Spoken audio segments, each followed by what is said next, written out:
gentlemen. Uh-oh. It's time for the Early Bird Special.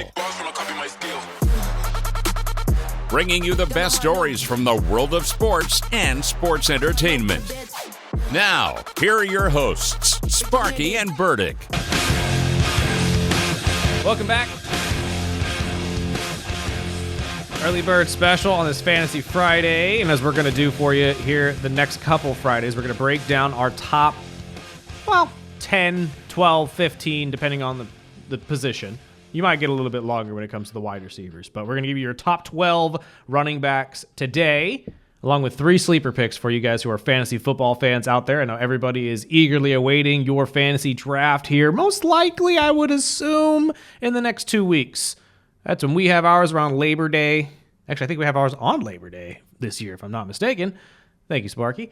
I love when I have a day off and I actually can relax and plan out my draft, and I have multiple this year I have to get to. But as we told you guys yesterday, the running back position is pivotal in fantasy football. If you want to win your fantasy football league, listen to me now. You need two running backs. You can't get it done with one.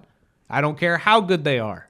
And I usually say if at least snag one in the top 2 or 3 rounds, because you're going to be reaching towards round 4. Quarterbacks may be flashy. They may get you the big game once every 6 weeks, unless you're Josh Allen or Lamar Jackson.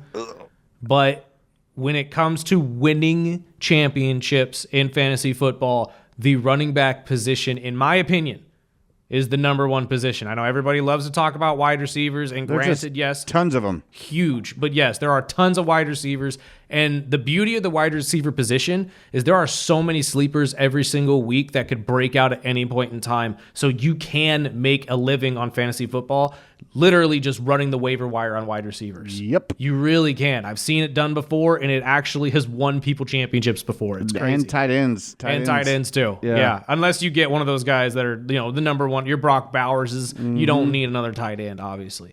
But there are certain guys. Actually, I did that one year where I couldn't find a solid tight end for me, so I had to run the waiver wire all year long. It works. It really does. But you had your running backs. Yep. I always have the running backs, dude. I mean, he's been in drafts with me. I will take 2 running backs in the first 3 rounds. I really don't care. Yeah, and it helps. It does. Because you can always find, the Godwins or, the wide receiver 2s that are good for PPR. For those of you who are wondering, last year in the league I was with Sparky, I had Bijan and Kyron Williams.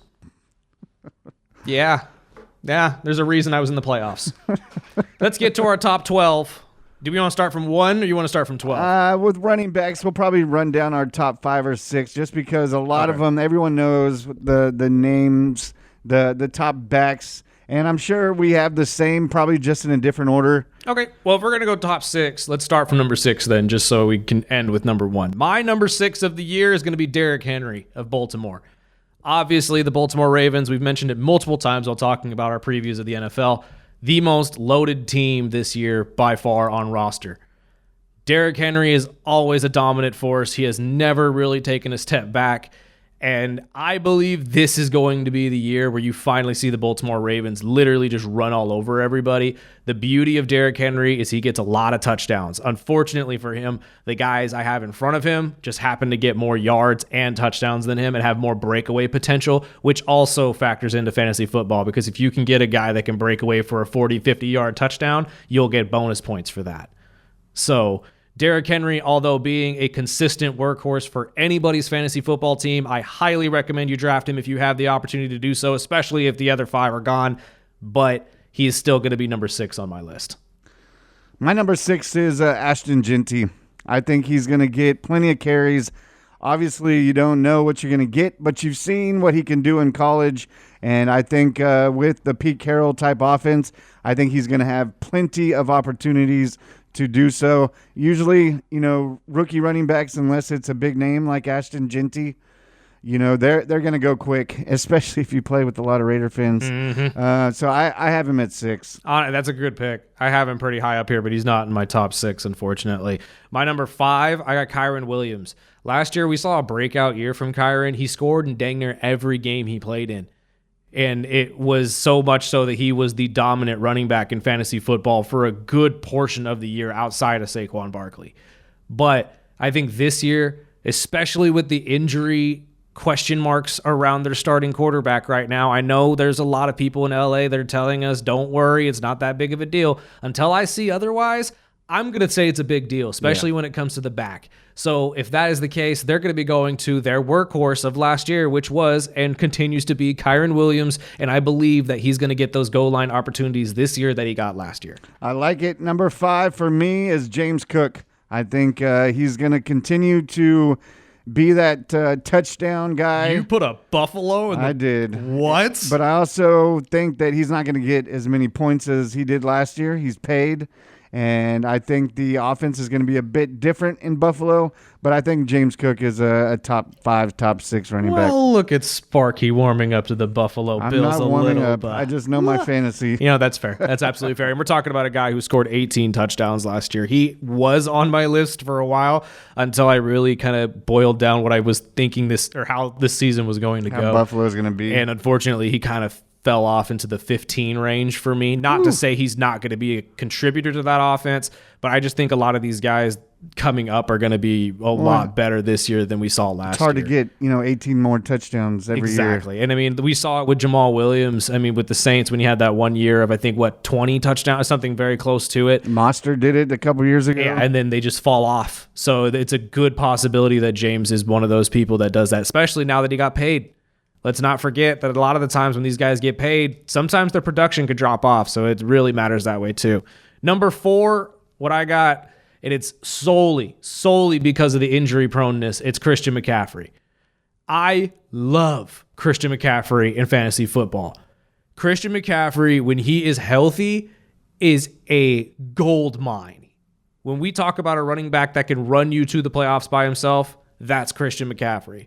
But the problem is, he hasn't been healthy in the last year to be able to say he is that Christian McCaffrey.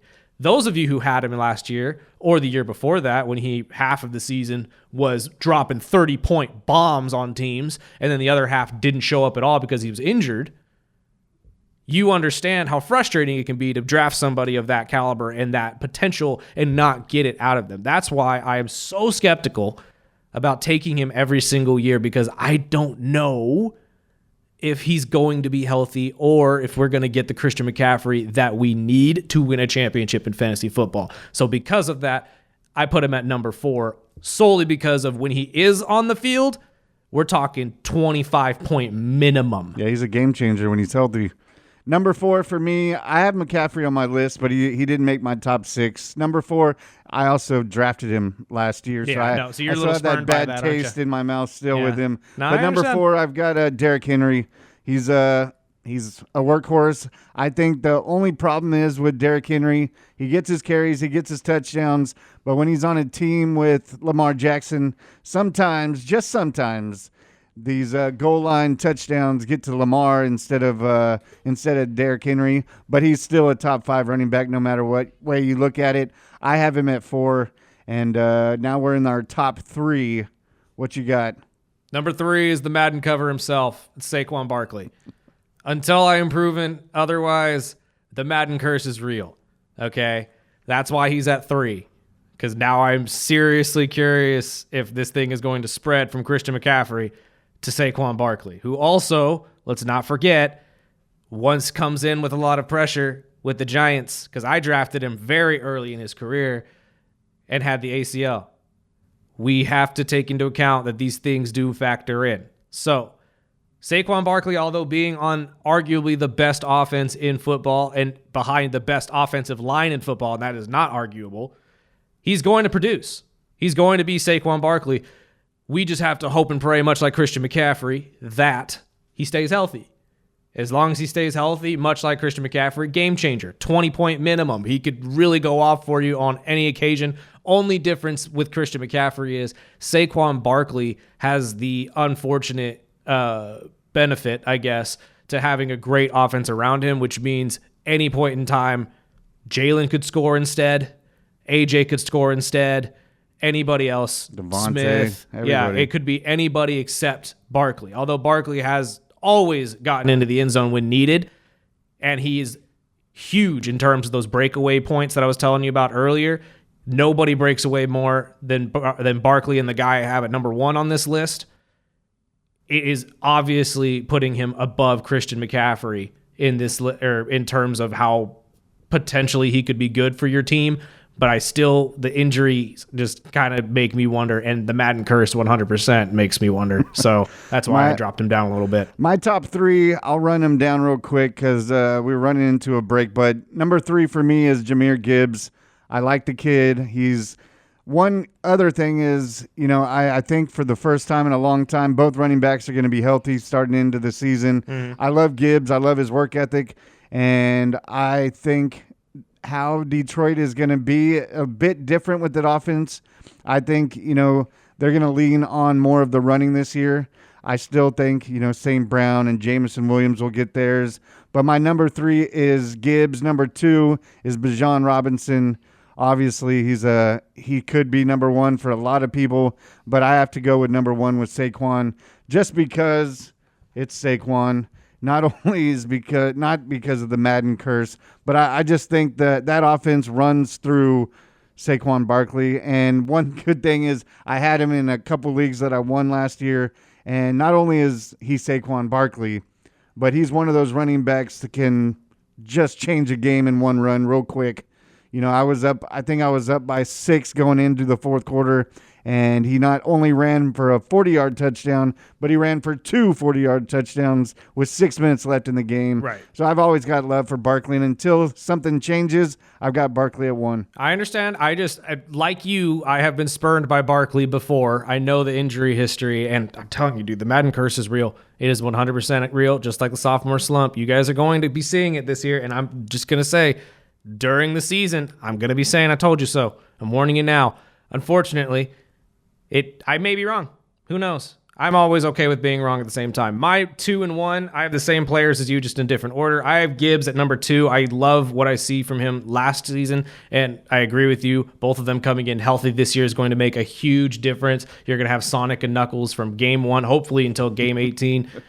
At this point right now, though, we still have the major question mark of how this offense is going to look without Ben Johnson and who's going to be calling the plays. So we'll see if that affects his production at all. My number 1, and it's because he's been the number 1, Bijan Robinson. If you did not watch this kid last year, you are doing yourself a disservice. I tell you right now, there is nobody that is more shifty on this field, and that is not me talking about him as a Falcons fan. That is me talking in general. I have never seen somebody move like this kid, dude.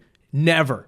And him and Tyler Algier back-to-back is a problem for any NFL defense. He is going to be great this year. I think Penix coming in. If you noticed his numbers last year when Penix came in, they skyrocketed along with Drake London. I think that's going to continue this year. I hope Kyle Pitts can finally get a part of this year, and we actually see this offense in Atlanta kickstart of what we used to see when it was the Matt Ryan and Julio Jones days. So my top 6, going with Saquon at 1, Robinson at 2, Gibbs at 3, Henry at 4, Cook 5, and Genty at 6. And then I had Bijan, Gibbs, Barkley, McCaffrey, Kyron Williams, and Derrick Henry to round out my top 6. We'll give you the bottom 6 and our 3 sleepers as well for you guys right after this break. This is the Early Bird Special on 101.1 FM, 1230 AM, ESPN Bakersfield. Welcome back. This is the Early Bird Special on this Fantasy Friday. Join us after the break. We got Chris Flail, local comedian, coming in to talk all things. Well, actually, we're talking a lot of things today. We're just going to have a potpourri kind of a thing. And then after that, we have some breaking news for you that I'm going to have to get to afterwards. But they have come down with the punishment for Michigan and their sign stealing scandal. Yeah. $20 million and a suspension. We'll get to the rest of that and all of the details on the other side. The Athletic has the info for us, and I will read it right before we get out of here. But let's give you our bottom 6 picks for your running back position in fantasy football this year and our 3 sleepers with the short time we have left. Going from number 7 down, I got Josh Jacobs at number 7. I like the Green Bay Packers this year, and Josh Jacobs continues to be a pinnacle of consistency at the running back position. I think the Raiders did kind of mess up when they let him go, although getting Ashton Jeanty obviously is a good player to put in that position. But I think Josh Jacobs has really shown that he can be a top runner in the NFL, really, and lead this entire league in yards, less alone touchdowns, if he can get the opportunity. And with the Packers team leaning on this running game so much in the last couple of years, I think that's going to continue with a great running back. So if you're looking for a solid one to fill you out, I think Josh Jacobs could do that. Well, go ahead. You just want to go down the list? Yeah, Sounds go ahead. Good.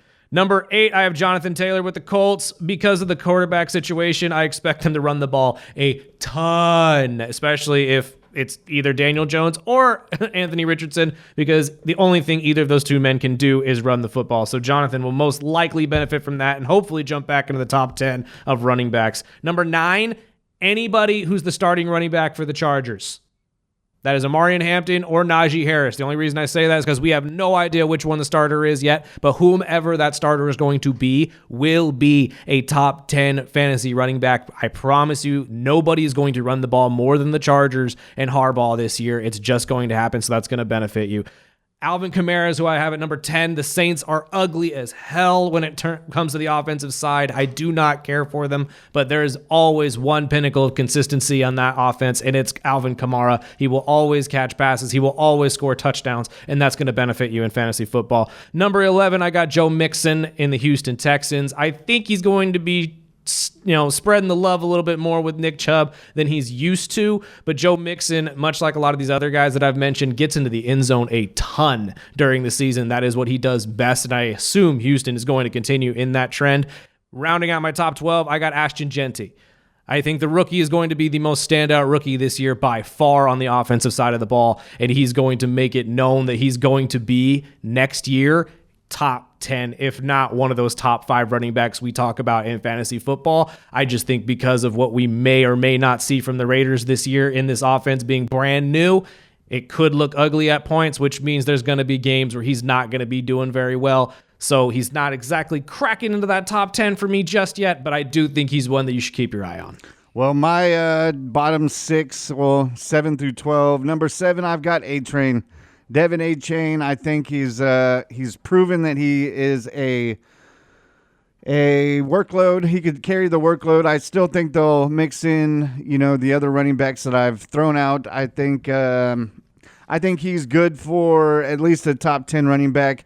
And I think if Tua's standing still and he's healthy and he's on the field, I think it just opens up the running game. And I think number 8, I've got Christian McCaffrey, which you had at number 4. Mm-hmm. I'm still a bit nervous with Christian McCaffrey.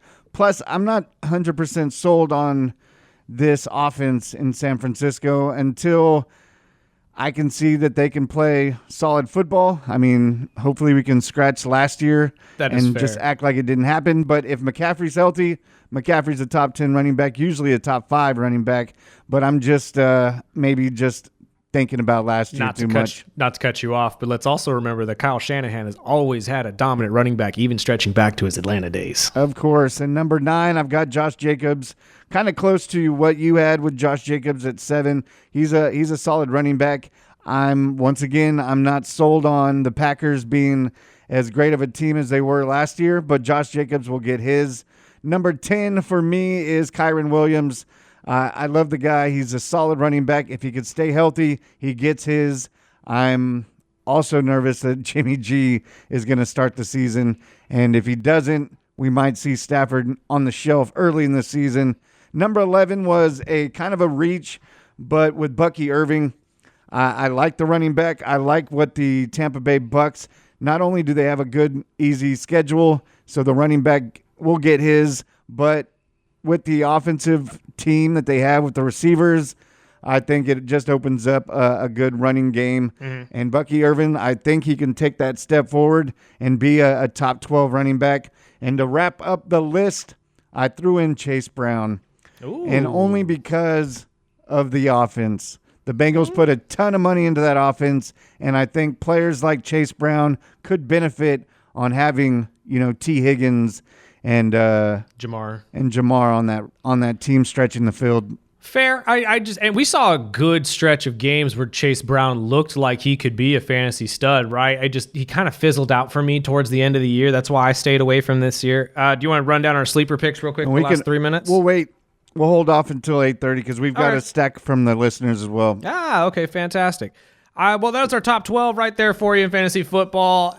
Take them or leave them, to be honest with you. It's all just hearsay until the season starts anyway. And if you want some Brunch Fest tickets, you got about 30 minutes to text in your running back sleeper for this year at 661-842-2000. I'm telling you, there's going to be a good amount of running backs this year. I think the running back position is really starting to get that validity that it needs in the NFL. I think that we have forgotten how much you need a run game and how pivotal that is to winning a championship. That's why I was really happy to see Philadelphia win last year, because if there was one team that really just made everybody remember that you need a run game, it's Philadelphia. And that's without Jason Kelce.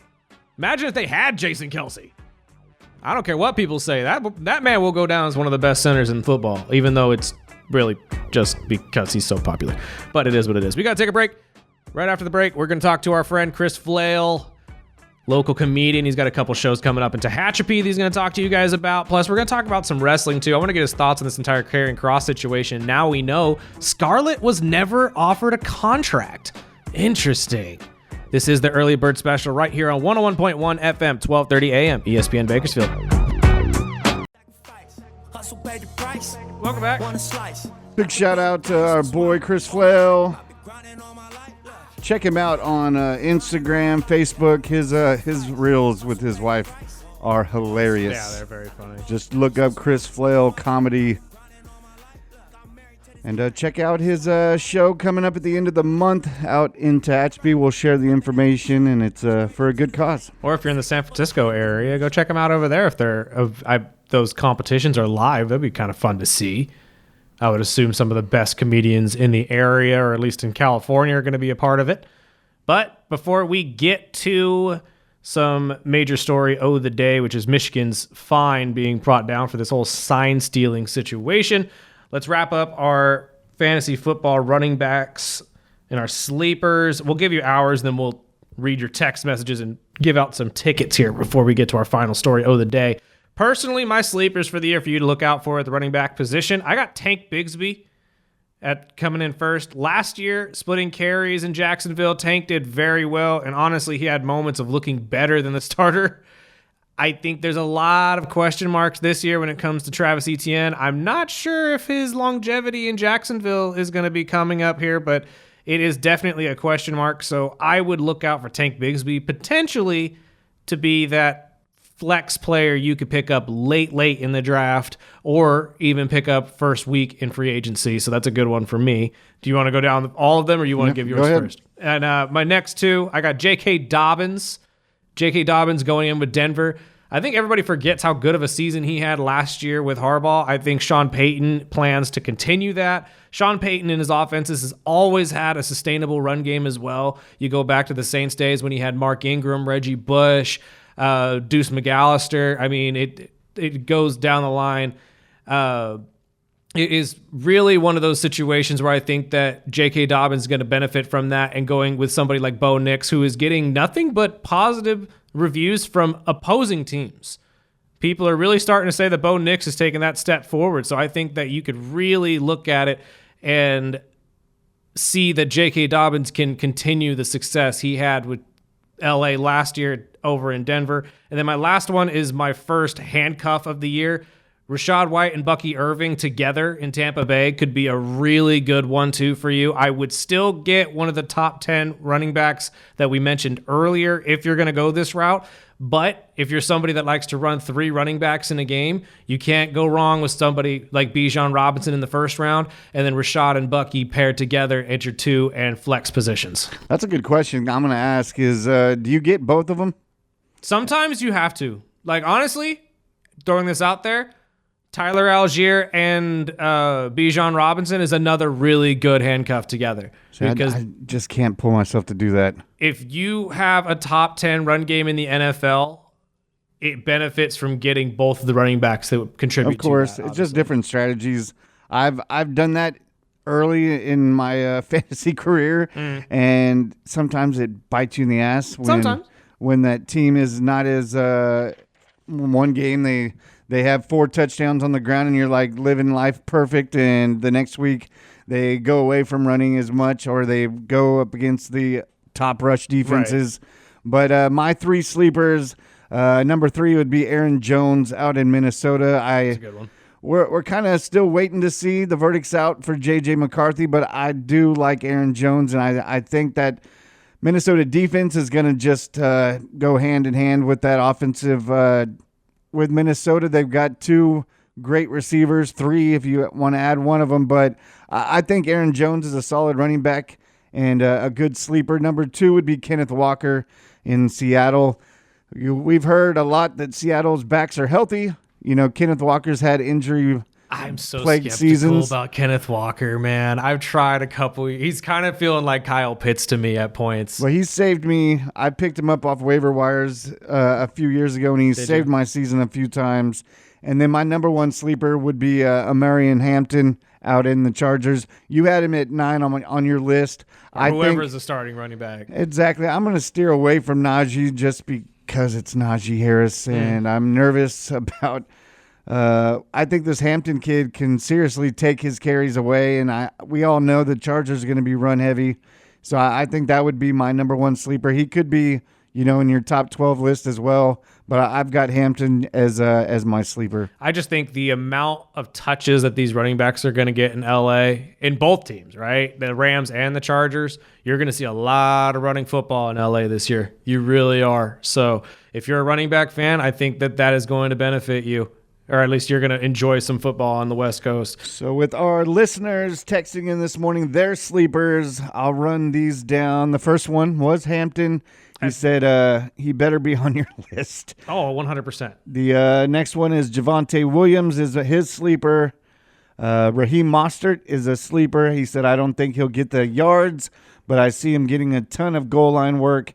And a PPR league, he'll be solid. Mm-hmm. Well, I mean, again, Mostert is the only one that the injury-plagued seasons have really kept him out. The fumbles of the last couple of years, absolutely. That's really why he got ran out of Miami.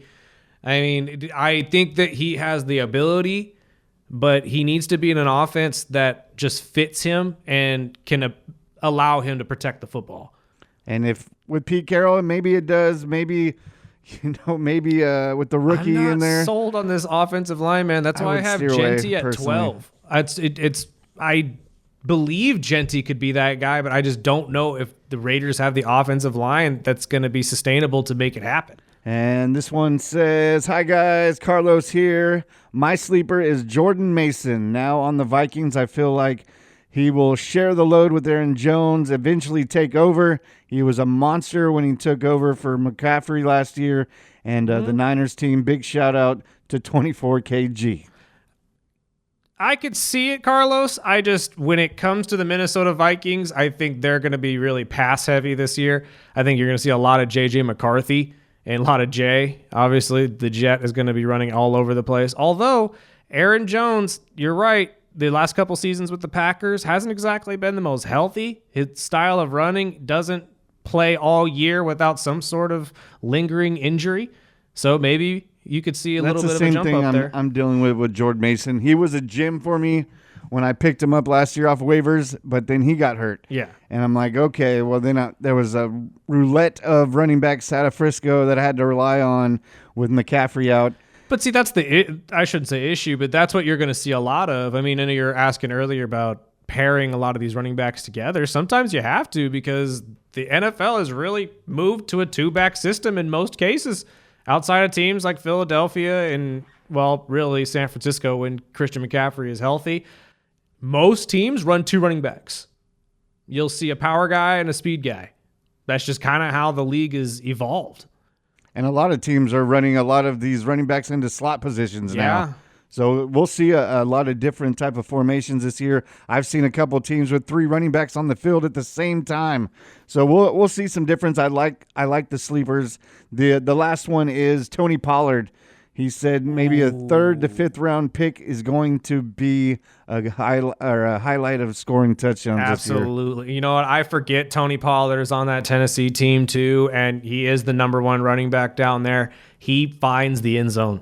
That is one thing Tony Pollard does well. So that's a good one. I did not consider Tony Pollard. I like that one too. I forgot where he went. Yeah, he's in Tennessee right now. Again, no one knows what the heck is down there right now, right? Like, we don't know what the heck. It's a giant blanket of question marks down there in Tennessee. Is Cam Ward going to work out? Is Tony Pollard going to be a true number one running back like he thinks he is, that he really never developed to in Dallas? Can Calvin Ridley finally have that season where he becomes the number one receiver in potentially the NFL like everyone thought he was in Atlanta? It's a potential. Like, it could, like we said during our rundowns of the South, Tennessee has the potential to be a pretty solid team. I would say up to 10 wins this year if this works out in their favor. But there's so many question marks that I really don't know what we have down there. And there hasn't been a lot of reporting to tell us otherwise. I don't know exactly what to say. Well, That's the part of it. We'll take our final break. We'll wrap up the week with the headline of the day that we haven't really got into, with the suspension, with the sign signal still in, and then we'll get into what we're watching going into the weekend right here on the Early Bird Special, ESPN Bakersfield, 12:30 a.m. 101.1 FM.